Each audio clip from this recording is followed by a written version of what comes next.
Hey everyone, and welcome to Screams After Midnight TV Edition. I'm Peter, and that is Timmy, and we are of course working our way through Tales from the Crypt, the original HBO anthology horror series based on all the old comics, Vault of Horror, Tales from the Crypt, and all that. This is going to be season 2, episode 9. It's called Four-Sided Triangle. Will be full spoilers for the episode as we talk about it, so you have been warned. So Tim, what did you think of Four-Sided Triangle? Really rapey. That is a very good word for it. Yeah. It's yeah. I mean, I do like the ending. I'll say that. Before that, is definitely uncomfortable at parts. Well, I'll tell the good folk what it is, what it's about. So, Four-Sided Triangle is directed by Tom Holland, who is known for directing Fright Night and Child's Play, if I remember correctly. Yeah. And it stars Patricia Arquette, who obviously a well-known face. Who also directed Child's Play. Was that a joke? Yeah. Okay. Comedy, people. Comedy 101 from Tim Vergilish. So they're basically white trash, and they live on a farm. No, see, I think I'm going to argue with this a little bit. I don't really think of this as white trash. I think of these as like farmers. Like I think of white trash and farmers as kind of different. I'm not saying they're white trash because they're farmers. I'm saying they're white trash because of the way they talk to each other and the fact that their clothes are always dirty for no goddamn reason. And also that because it's a married couple who hate each other. Who hate each other, and Patricia Arquette's this young woman at the time, and she's like their help, their maid. They treat her like a slave. Like the woman like orders her around and makes her do stuff, and it's all kinds of things. But we see that the husband has a very perverted crush on her. He keeps staring at her. He keeps like watching her through cracks in the wood. And early on in the episode, after he's been caught staring at her, he demands that she go and milk the cow. And then he watches her milk the cow. Yeah. There's no like subtlety with this guy. Like it's not like he's longing after her from afar or anything. No, he's longing for her about 2 inches away from her, breathing on her face is what he's doing. He basically tries to force himself on her, and she fights him off, and like the wife doesn't believe it, but she runs out into the cornfield, and she comes across a scarecrow, which for some reason has a clown mask. Have you ever seen a scarecrow with a clown mask before? Once at an ICP rave I went to, but other than that, no. Things I learned about Tim today that I never knew. Tim once went to an Insane Clown Posse rave. Juggalo for life, So I think the big question that I have for you about this episode is she kind of, when she runs into the cornfield or whatever, she kind of has this little spell or whatever and kind of faints and falls to the ground, and then she sees like the scarecrow getting up and reaching for her. Yeah. Now, do you think this happened at all, or like are we led to believe that there is something going on with this scarecrow, or is she just bananas? I think she's just bananas. I feel like if there was something going on with the scarecrow, there would have been a return to it at the end of the episode. There would have been another hint of it or something. It's completely on its own, so to me it feels like she is just bananas.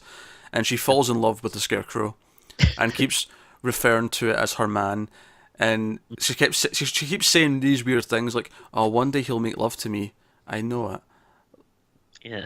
This episode is really rapey, but also really kind of two-dimensionally sexist. It's actually a really... I wouldn't say I was uncomfortable, but if I felt more sensitive, I probably would be. Yeah, no, I could definitely see like this episode being problematic. I guess in general, I'm usually not one to be like offended or anything, but yeah, you can't help but kind of watch it and like cringe a little bit and be like, because I mean, the wife is basically a drill sergeant who treats her like a slave, and treats her husband like a prisoner in the sense that if I catch you cheating, I'll cut your dick off. That actually, I thought that was kind of funny. Like they're just lying in bed, like obviously, like facing opposite directions and like super not close or whatever. What you mean? And What you mean? They're not hugging each other and spooning lovingly, and he's whispering sweet, sweet nothings into her ears.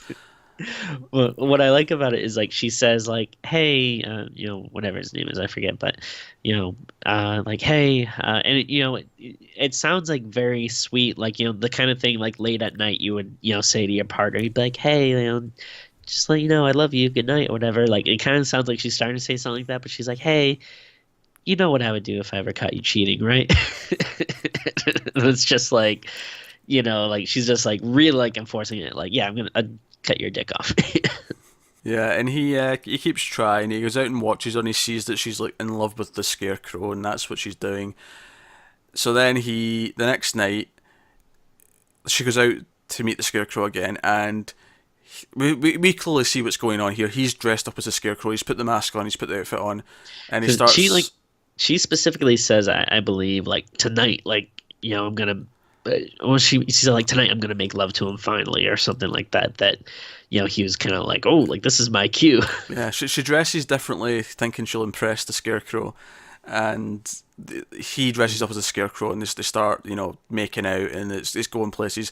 But his wife wakes up and notices he's not there, so she goes out in a tractor in a mad rage to find him, and he like pretends to be a scarecrow again and like stops moving.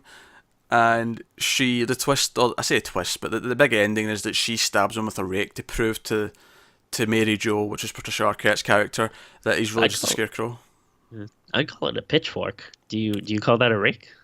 Oh yeah, you're right. It's a pitchfork. Sorry, it's not a rake. No, you're right. Okay. You're right. I just wasn't sure if that was like a. No, I'm just misremembering. No, that's my bad. No, that's a pitchfork, and obviously he falls to the ground and he's dead. And she's like, "Oh, you stupid old man," and that's kind of your ending. Yeah, so that's back to why this is kind of a really offensive episode for lots of reasons. So the wife's like a drill sergeant who treats her like a slave and treats him like a prisoner. He is this rapey old man who tries to force himself on her repeatedly. And then her character, like her entire character revolves around, oh, I do want a man, but this is the man for me. So, I mean, forget, not the fact that she's crazy is not necessarily offensive, because if, a character's crazy, that's fine.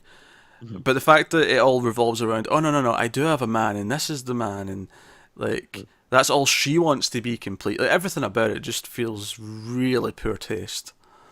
Yeah, and I don't know, something about the main farmer's character that's just very upsetting to me. Like obviously the fact that he's like a creepy, rapey pervert dude, is enough to make him unlikable. But I don't know, just the fact that it's like, it's not like he comes on to her once and then she rejects him and he's like, oh darn, whatever, but just the fact that like he's like continuously trying it and he's like pleading with her. There's also like this level of like oh, it's like very like sad and pathetic, and it's there's a lot that's like wrong and annoying. Going back to the whole white trash and they always look dirty thing, every time he eats, there's always like bits of food like in the edge of his mouth that he's not like got, like, it's just there the entire scene, and there's just everything about it's almost that Rob Zombie effect of everything feels kind of grimy in a really nasty way where you just want to shower afterwards, because I've noticed they always do this with characters like this, and like especially like TV shows and movies like from this time where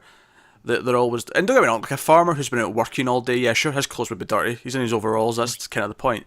But even like when she's in the house and like her jeans are ripped apart, like at one point she's like half of her ass, like, and the jeans is ripped, and it's exposing like half her ass, and her tank top is really dirty. And I'm like, no one does this. People wear clean clothes. It's uncomfortable. Yeah. Like, you want the feel of clean clothes. It's just, you don't have to be rich to have clean clothes. It's a normal thing. Please take a shower. It just. Maybe if he took a shower, he wouldn't come off as so creepy. Oh yeah, I'm sure he cleans up. Okay. maybe she would be open to the idea if he wasn't a disgusting pig. I don't know. And there's still an age difference. Don't get me wrong. Still an age difference. That's still an issue. Also, they also do mention that they don't pay her. She is essentially a slave. There's like one line of dialogue that said she was caught stealing or something like that, and they took her in. Was it? They made it sound like yeah, she was like run away or something. Like she kind of didn't really have like an option to leave or something. They made it seem like I don't know. I would love to like see Patricia Arquette asked about this in an interview. Do you remember that Tales from the Crypt episode you did? She's like, well, I'd rather talk about my directing career than start talking about Child's Play. Oh, Tim, I'll give you No. props for making a call back to your earlier joke. I will give you props for that. No, so I guess maybe I'm looking too much into it, but You probably so are, but continue. so so at the end, the wife pitchforks the husband, and then Patricia Arquette pitchforks her, Hmm. and then she kind of like, walks away, kind of like happy skipping, kind of. My kind of thing was like, oh, like was this like her plan like all along? Like was she like, ooh, like I'll act crazy to get this idea about a scarecrow, and then the farmer will dress up like one, and then like the wife will come and like I don't know, like was this her plan or? I didn't get that. No, I feel like that's so like. Why wouldn't she just let him come on to her a bit so that she could like, but do it in front of her so she would catch him, and then that would give her an escape. That would be a really convoluted plan. I still get the impression that she was crazy at the end, like, and she was just Yeah. like doing it out of a jealous rage. But that's Yeah, just me, I don't just know. curious. I don't know, just like I'm not saying that that's was definitely my takeaway, but I was kind of wondering it at the end, like, well, Nah, overall, not a great episode. not at all. I'll be honest. Season 2 so far, if you add it all up, is kind of weak compared to season 1. Like I feel like we've been more negative and critical of this season so far than we were season 1. Even though I like some of the bad episodes, like there's not been as many good ones, and there's been a couple of like proper stinkers like this one. So, this one is definitely the most offensive of the batch. So yeah, that's this episode. Have you anything to say about the Crypt Keeper? Always a joy. I mean, specifically about what he says in this episode. No, because I do not remember. Yeah, weak episode, not that great. So hopefully next one's better than this. I can't imagine it's worse. I can't imagine it's more offensive either. So yeah, that's been Tales from the Crypt, season 2, episode 9. Let us know what you thought of this episode in the comments below. Like and subscribe and all that stuff. It helps us out a lot. Thanks very much for watching. We'll see you next time.